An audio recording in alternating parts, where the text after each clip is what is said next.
Eu vou perguntar pela área do louvor, pelo fato de você ser uma pessoa que, olha, não é de agora, ele não é uma pessoa que surgiu agora, não é uma pessoa que ele louva ao Senhor agora, não. Gustavo, nós já congregamos juntos e quando eu vi ele, ele era miudinho, ele já louvava ao Senhor, já engrandecia, a gente vinha que Deus tinha algo na vida dele.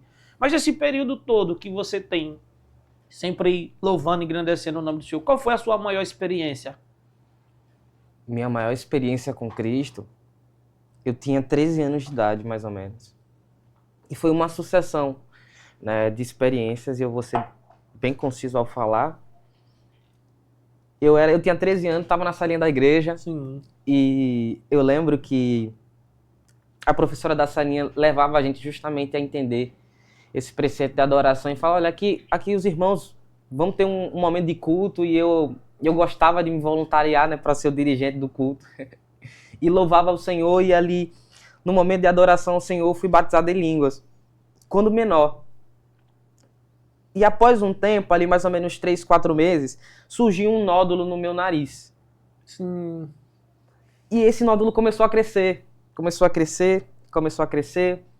e fui no otorrino com meus pais, e era uma suspeita de uma adenoide, né, que os irmãos, se forem pesquisar, é um caroço de carne. Só que cresceu demais, cresceu muito, né, e eu tava definhando, perdendo peso, perdi aproximadamente 35 quilos. Imagina, se hoje eu sou fininho, irmão, antigamente era bem mais. E eu fiquei a ponto esquelético, né, de ficar muito frágil, de não poder me levantar da cama. E eu lembro de que uma noite minha avó, minha mãe, choravam à beira da cama, ali já desacreditado, né, do que poderia acontecer. Porque ia ao médico, o médico não descobria, não tinha o que falar, não era um adenoide porque era muito maior, aquele corpo estranho no meu nariz crescendo, eu definhando, perdendo peso.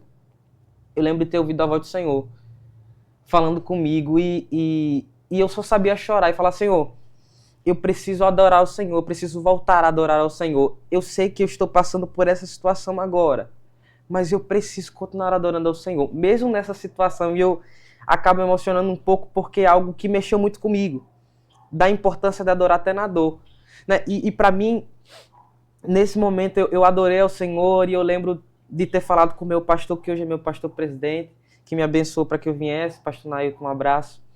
E ele falou, você crê que você está curado? Ele foi na minha casa, orou, fez uma oração simples, sem muito espetáculo. E ele falou, você crê que você está curado? Eu falei, eu creio. Mas se o Senhor me curar também não tem problema não, eu vou continuar adorando. E eu lembro que pela manhã, no dia seguinte, eu senti um incômodo no nariz. Eu falei, mãe, você tem uma toalha, alguma coisa aí? Irmãos, pasme, era um nódulo só. Era um nódulo só. Quando chegou pela manhã, eu peguei um pano, deu vontade de espirrar e espirrei. Saiu o nódulo dividido em 2. Sem dar nenhum problema no meu nariz. É como se o Senhor tivesse feito a cirurgia naquele momento, sabe? E me curado. Ali eu voltei a ganhar peso, fui me recuperando, e o Senhor me curou através da adoração simples e pura, né? Entendendo ali que se o Senhor fizesse, Ele continuaria sendo Deus, se Ele não fizesse da mesma forma. E entender isso mudou completamente a minha vida, né? De entender que o Senhor me curou através daquela adoração, mas se Ele também não me curasse, Ele continuaria sendo Deus, né? E para mim essa foi uma das maiores experiências da minha vida, foi uma experiência de renascimento no Senhor, né? De voltar a ter saúde e entender que mesmo se não tivesse, o Senhor estaria comigo, né? Porque eu estaria adorando Ele em espírito e em verdade. Uma experiência muito forte, viu? E ainda mais para a idade que você tinha, 13 anos, né? Poderia passar muito filme na sua cabeça, muitas coisas, mas mesmo assim você já tinha a convicção, né, de se Deus fizer, Ele é Deus, se não fizer, Ele é Deus, né? Que continue nesse espírito de adoração, Deus te iluminando, fazendo com que você chegue com esse testemunho para que outras vidas elas possam ser impactadas. Isso é só um pouco, isso é só um pouco daquilo que Deus ele faz, porque o Senhor ele faz muito mais. Do outro lado aí você pode até ficar desacreditado de alguma situação, diagnóstico, seja o que for que esteja acontecendo na sua vida. Mas você nunca pode esquecer do Deus no qual você serve. Aí é onde entra aquela situação que nós falamos, da questão da adoração. Nós adoramos aquilo que nós não conhecemos, estamos vivendo um tempo assim, ou talvez estamos adorando, mas não estamos vivendo também aquilo que nós falamos, porque eu creio que a minha vida, ela é uma pregação, ela é uma forma de adorar também ao nome do Senhor. Com certeza. E eu queria justamente trazer um texto que está lá em Mateus, no seu capítulo 15, no versículo 7, que vai dizer justamente isso, né? E é um texto que se nós lermos, nós vamos entender basicamente o porquê eu preciso da adoração e porquê, né, muitas das vezes essa adoração é uma adoração errônea, né? Nós não conseguimos prestar a verdadeira adoração ao Senhor. No versículo 8, a Bíblia vai dizer que esse povo me honra com os lábios, mas o seu coração está longe de mim. E no 9 vai dizer, mas vão e me adorem, ensinando doutrinas, mas em vão me adoram, ensinando doutrinas que são preceitos dos homens. Né?